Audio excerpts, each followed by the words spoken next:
ध्यानाभ्यास के लिए कृपया अपने नेत्रों को बंद कर लीजिए। नेत्रों से पर पदार्थों का अवलंबन होता है। परावलंबन ही संसार मार्ग और संसार का स्वरूप है। इसलिए नेत्रों को बंद रखिए। अपना मुख अपने अमूर्त शरीर की ओर कीजिए। सिर से पैरों तक बने रहिए। अपने इस स्वरूप का ही निरंतर एहसास कीजिए। यहाँ सुख की जो भी स्थिति है उसका आपको अनुभव होता है। अपना विस्तार भाषित होता है और अपने स्वास्थ्य की स्थिति का अनुभव होता है। यही स्वावलंबन है। मोक्ष का मार्ग है और मोक्ष का स्वरूप है।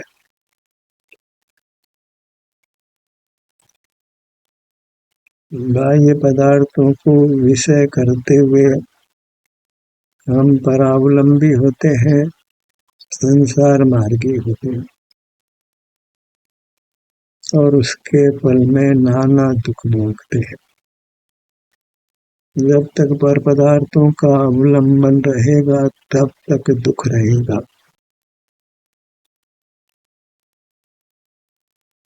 मोक्ष मार्ग स्वावलंबन रूप है, इंद्रिय निग्रह रूप है, स्वसंवेदन रूप है। स्वसंवेदन के लिए आवश्यकता है कि हम अपने विस्तार को पहचानें। सिर से पैरों तक अपनी दृष्टि को फैलाकर यही मैं हूँ, यही मेरी वस्तु है, इसी के अनुभव रूप रहना स्वावलंबन है। इसी से जीव वीतराग होता है, कर्मों का नाश कर परमात्मा होता है। धर्म का इतना ही स्वरूप है। से सब ही वितंडावाद है, उसमें कुछ भी मोक्ष मार्ग पना नहीं है। संसार ही फैलता है, क्योंकि स्वावलंबन का स्वरूप अति संक्षिप्त है। अपना मुख अपनी ओर करके सिर से पैरों तक ये मेरी वस्तु है, यही ग्राह्य है, इसी का अवलंबन करना योग्य है। इससे भिन्न जितने भी पर पदार्थ हैं उनको देखना, जानना, अनेक प्रकार से उपयोग में लेना, वह सब परावलंबन है, परतंत्रता है और संसार मार्ग है। आँखों से देखते हैं तो एक तो आँखों का अवलंबन है और जिस पदार्थ को देखा उसका अवलंबन है, दोहरा अवलंबन है। तो उसमें संसार ही फैलता है और हम ऐसे ही जीते आए हैं। कोई न कोई इंद्रिय का व्यापार करते हैं, कोई न कोई इंद्रिय खुली रहती है और उसके विषय को हम ग्रहण करते हैं और उस विषय से दुख निवृत्ति और सुख पाने का प्रयत्न करते हैं और अपनी वस्तु को पहचानते नहीं, उसका अवलंबन लेते नहीं। तो स्वाधीनता कैसे मिल सकती है? स्वाधीनता तो स्व के आश्रय से होती है। अपना मुख अपनी ओर करके बने रहने में स्वाधीनता होती है, मोक्ष होता है। मोक्ष नाम स्वाधीनता का है, संसार नाम पराधीनता का है। सुख का उपाय अपने वस्तु को पहचान कर उसके अनुभव रूप रहना, उसके अधीन रहना, उसके आश्रित रहना, उसके अनुभव रूप रहना।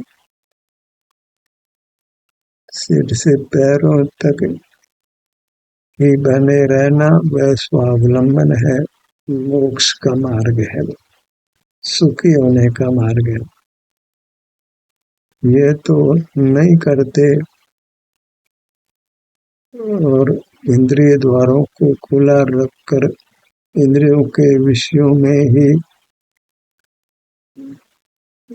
नाना प्रकार से उनको ग्रहण करते हैं, उपयोग में लेते हैं और उनसे दुख मिटाने का उपाय करते हैं।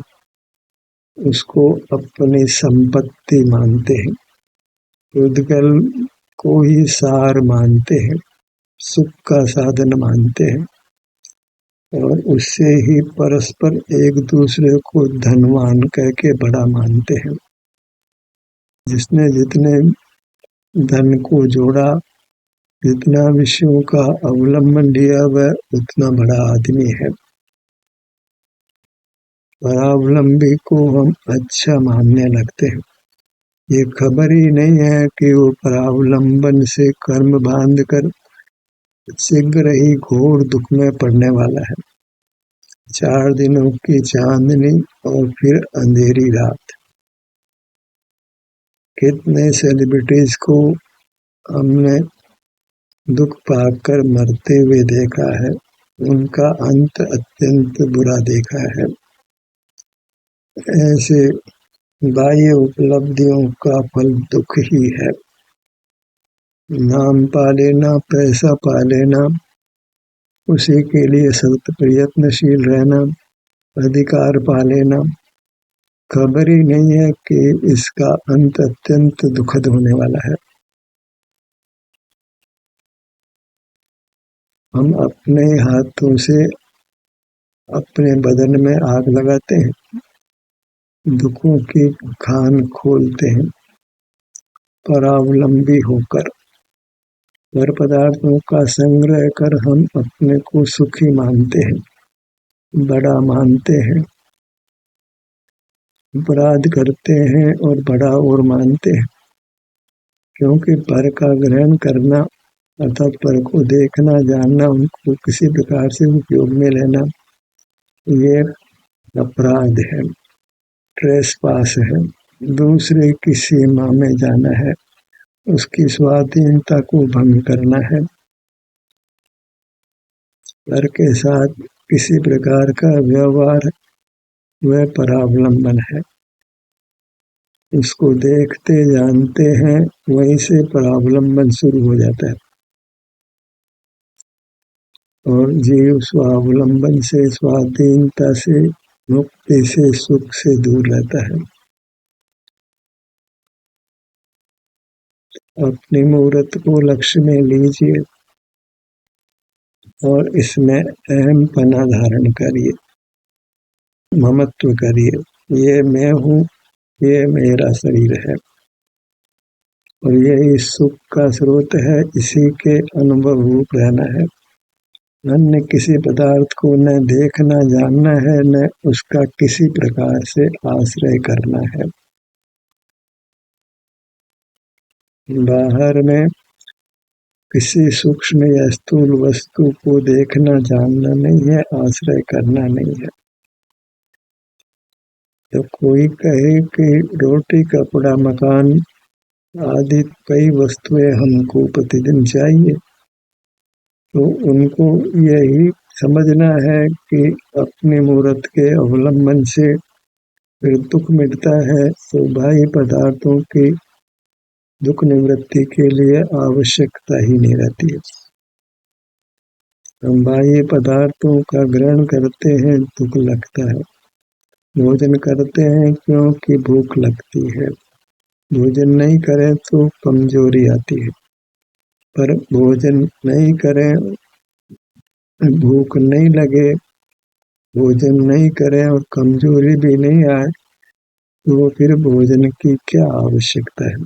फिर कौन भोजन करेगा?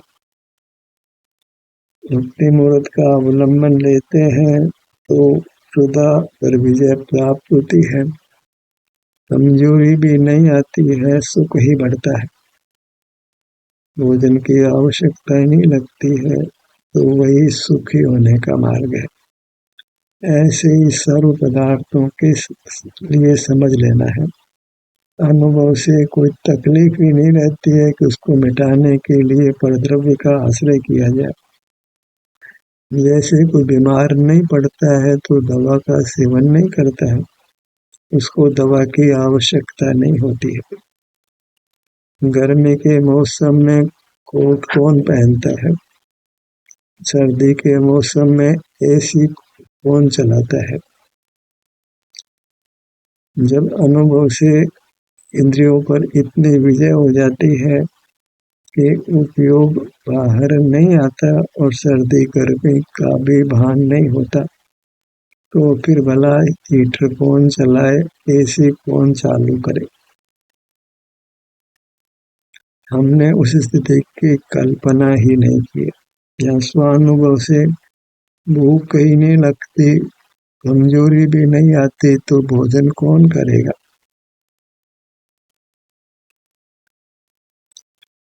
जब कहीं किसी एकांत स्थान में भी जी लेता है तो फिर मकान कौन बनाएगा?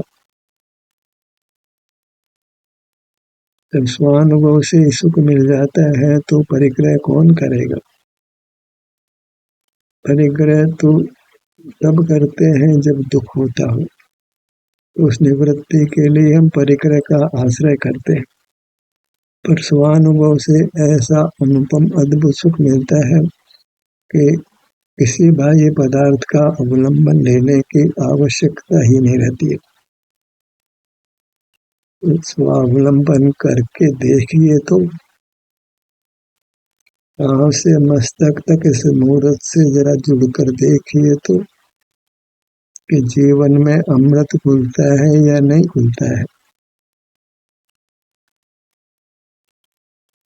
आप अपने अवलंबन से सुख पाते हैं या नहीं पाते? इतने बाह्य पदार्थों का सेवन करने पर भी आप वह सुख नहीं पा सकते हैं जो नेत्र बंद कर अपना शरीर का एहसास करके पाते हैं। आखिर स्वावलंबी जीव सुखी होता है। स्वाधीनता सुख रूप होती है, पराधीनता दुख रूप होती है। धनपति होने में दुख है, अपनी कायापति होने में सुख है, ऐसा श्रद्धान प्राय जीवों को नहीं होता है। धन में सुख ही नहीं है तो धनपति होने से सुख कैसे होने वाला है? तो सुख कैसे होगा? अपनी मुहूर्त में स्वामित्व धरो, इसके पति बनो, स्वामी बनो, इसके सन्मुख रहो, तो आपकी परिणति सुख से भर जाएगी और सुख की ही आपको वांछा है। स्वानुभव में सकल बाह्य पदार्थों का त्याग स्वमेव हो जाता है। किसी पर पदार्थ को न आप जानते हैं न उपयोग में लेते हैं। यही स्वावलंबन है, स्वाधीनता है, मोक्ष का मार्ग है। पर पदार्थों को नहीं देखना जानना, क्योंकि वह मूर्त इंद्रियों की पराधीनता से होता है और उसे मूर्त जाने जाते हैं तो मूर्त का जानना भी परावलंबन है। भीतर बाहर परावलंबन ही है जब हम ज्ञान में खड़े होते हैं। मिथ्या प्रूपणाएं आगम में भी मिल जाती है कि ज्ञानानुभूति है वही आत्मानुभूति है, यह एक मिथ्या प्रूपणा है। सुखानुभूति है वही आत्मानुभूति है, यह सम्यक प्रूपणा है। हमने ज्ञान और सुख जो कि दो अलग अलग किनारे हैं, एक संसार का रूप है, एक मोक्ष का रूप है, दो ध्रुवों को मिलाने की कोशिश करते हैं और वह कभी संभव नहीं हो सकता। ज्ञान का मार्ग वह परावलंबन का मार्ग है, दुख का मार्ग है, और स्वसंवेदन का मार्ग वह स्वावलंबन का मार्ग है। सुख स्वभावी वस्तु के आलम्बन रूप है, इसलिए वह सुख का मार्ग है, वह स्वाधीनता है। इंद्रिय ज्ञान के लिए तो प्रथम ही इंद्रियां चाहिए, फिर जिस विषय को देखना चाहते वह विषय चाहिए, और विषय को निरंतर ग्रहण भी नहीं कर सकते हैं, क्योंकि उस विषय के बार बार ग्रहण करने से दुख होने लगता है। सुख का रास्ता तो बाहर है ही नहीं, इंद्रिय ज्ञान में है ही नहीं, कहो तो ज्ञान में ही नहीं। तो ज्ञान तो इंद्रियों की सहाय से होने से जीव का पराधीन भाव है, विभाव भाव है। और शरीर में सुख अनुभव में आता है तो वहाँ इंद्रियों का काम नहीं है, पर वस्तु का काम नहीं है। यही स्वाधीनता है, स्वावलंबन है, स्वाश्रय है, स्वानुभव है। और क्योंकि जीव सुख स्वरूप है तो अपना अनुभव करने से सुखी हो जाता है। जब पर को उपयोग में नहीं लेना मोक्ष का मार्ग है तो फिर पर की ओर देखना समाप्त हो जाता है। फिर रात दिन टीवी के सामने बैठे रहना, मोबाइल को देखते रहना, अखबार पढ़ते रहना, लोगों से मिलजुल कर बातें करते रहना, ये सब संसार मार्ग फिर एक अपने मुहूर्त के अनुभव रूप रहता है। हमको तो कोई मोक्ष भेज दे तो वहाँ भी मोबाइल चाहिए, लैपटॉप चाहिए, टीवी चाहिए, भोजन चाहिए, वस्त्र चाहिए, मकान चाहिए, वाहन चाहिए, मित्र चाहिए, मंदिर चाहिए, शास्त्र चाहिए, गुरु चाहिए। को इतने पर पदार्थ चाहिए, वह भला कैसे सुख का अनुभव कर सकता है। जिसको कुछ भी नहीं चाहिए वह सुख का अनुभव करता है। जाको कछु न चाहिए सो साहों के साथ, चाह मिट्टी चिंता मिट्टी मनवा बेपरवाह। अपने पास आया सुख मिल गया, किसी पर पदार्थ की चाह न रही तो वह तीन लोक का बादशाह कहने में आता है। वह तीन लोक की अपेक्षा नहीं है, वह कहना है कि ये तीन लोक में सर्वश्रेष्ठ प्राणी हो गया, तन पदार्थ हो गया। इन्हीं मुहूर्त को लक्ष्य में रखिए, क्योंकि इसी में हमारा ईमान है। अपनी मूर्त के अलावा सब परद्रव्य है, परद्रव्य का ग्रहण है सो चोरी है, अपराध है, उसका दंड भोगना पड़ता है। अनादि से हम पर को जान ही रहे हैं, अगर जानना स्वभाव हो तो फिर संसार में क्यों रुल रहे हैं। जान ही तो रहे हैं, स्पर्श से स्पर्श को जान रहे हैं, रसना से रस को जान रहे हैं, घ्राण इंद्र से घ्राण का विषय जान रहे हैं।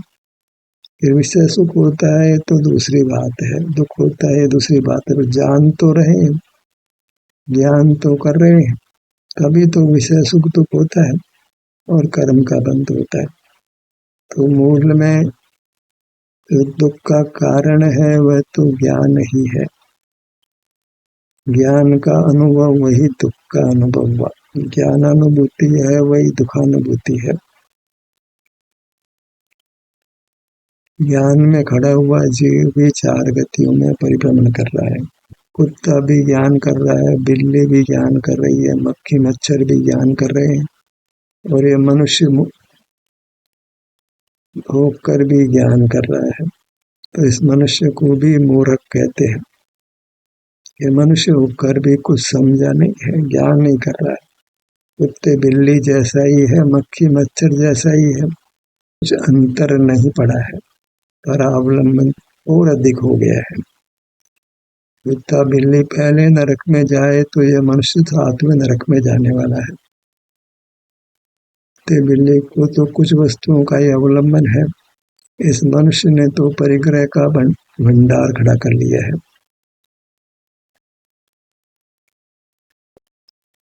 तो उससे उसका संसार ही फैलता है। सुख के लिए तो केवल अपनी मूर्त चाहिए थी, भगवान के पास केवल अपनी मूर्त ही है। वही परम सुख का अनुभव करता है जिसके पास केवल अपनी मूर्त है। अणु मात्र परिग्रह नहीं है। अरे धागा मात्र परिग्रह मुनि के पास तो मुनि नहीं है, पूज्य नहीं है। क्योंकि परिग्रह है। मुनि अपरिग्रह महाव्रती होता है। तो अपरिग्रह कब होता है? जब पर को विषय नहीं करता है, पर को उपयोग में नहीं लेता है। इंद्रिय ज्ञान के समय मुनि वास्तव में मुनि नहीं है, उपचार से ही मुनि कहते हैं। कितना मुनि बना है? जितना वह अपने मुहूर्त के अवलंबन से रहता है उतना तो मुनि है, और उसके बाहर वह मुनि नहीं है। बाधक तत्व है, साधक नहीं है, बाधक है। मुनि की छठे सातवें गुण स्थान वाली स्थिति बनती है, उपयोग भीतर बाहर आता है। तो बाहर आता है तो वह बाधक है, और अपने स्वरूप का, अपने अमूर्त काया का संवेदन करता है तो वह साधक है, साधु है। ये स्थिति सब जीवों के संबंध में समझना है। जो मुनि है या नहीं है, जो मनुष्य है या त्रियंश है, कदाचित देव हो या नारकी हो, तो वहाँ भी यही सार्वभौमिक नियम है कि जब जीव अपने अमूर्त काया के संवेदन रूप होता है तो वह साधु है, और जब बहिर्मुख है तो वह बाधक है, पतित है, पापी है। मुनि भी छठे गुण स्थान में है, जब उपयोग बाहर है तो वह मुनि तो नहीं है, पापी है। स एव पापा, वह पापी ही है, क्योंकि स्वरूप से पतित है। जब मुनि भी कभी कदाचित बहिर्मुख होता है तो पापी नाम पाता है। तो हमारी कौन गति है? सो हमें खुद ही अपना निर्णय करना है। मुनि भी स्वरूप से बाहर उस समय ठहर जाए तो अपने मोक्ष मार्ग का विस्मरण कर नरक में भी जा सकता है, यहाँ तक कि सातवें नरक में भी जा सकता है। बहिर्मुख हुआ, फिसला तो फिसलते फिसलते कहीं भी जा सकता है, कहीं भी जा सकता है। ऐसी स्थिति हम नहीं चाहते हैं, तो बहिर्मुखता पर लगाम लगाना है, दृढ़ता से बहिर्मुखता को रोकना है। अगर नरक के त्रियंश के मनुष्य के दुख नहीं भोगने हैं तो पराश्रय पर दृढ़ता से रोक लगाना है। पराश्रय नाम पर पदार्थों को देखना, जानना, उनको किसी भी प्रकार से उपयोग में लेना। कार में बैठते हैं तो उपयोग लिया, मकान में रहते हैं तो उपयोग लिया, वस्त्र पहना तो उपयोग लिया, भोजन किया तो उपयोग लिया, किसी से बात की तो उपयोग किया, कुछ काय चेष्टा की तो उपयोग किया।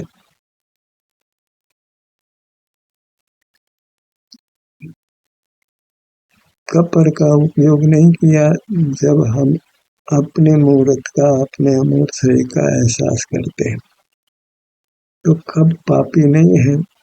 जिस काल हम अपने ध्यान को अपने शरीर के किसी भाग पर लाते हैं और वहाँ जो भी संवेदना मिलती है वही आत्मानुभूति है, वही सुखानुभूति है, वही स्व संवेदन है, वही संयम है, वही त्याग है, वही मोक्ष का मार्ग है। इसी मोक्ष मार्ग पर हमको दृढ़ता से चलना है, अर्थात पर पदार्थों को देखना, जानना, उपयोग में लाना, उसको रोकना है, और इंद्रिय द्वारों को बंद कर अपने शरीर के एहसास रूप, वहाँ सुख दुख की स्थिति उसके अनुभव रूप रहना है। अन्य कोई मार्ग कभी न था, न है, न आगे होगा। तो प्रथम तो ये निर्धार पक्का कर लेना है कि ज्ञानानुभूति है वह संसार की अनुभूति है, और जो ज्ञान नहीं करते हैं और अपने अमूर्त शरीर की सुख का अनुभव करते हैं, तो यही जो स्वयं का संवेदन किया, अपना मुख अपनी ओर करके अपने स्वास्थ्य की स्थिति को, अपने विस्तार को भोगा, तो यह सुखानुभूति हुई, यही स्वाश्रय हुआ, स्वावलंबन हुआ, स्वाधीनता हुई, सुख का मार्ग हुआ। इसी मार्ग पर हमको दृढ़ता से चलते रहना है।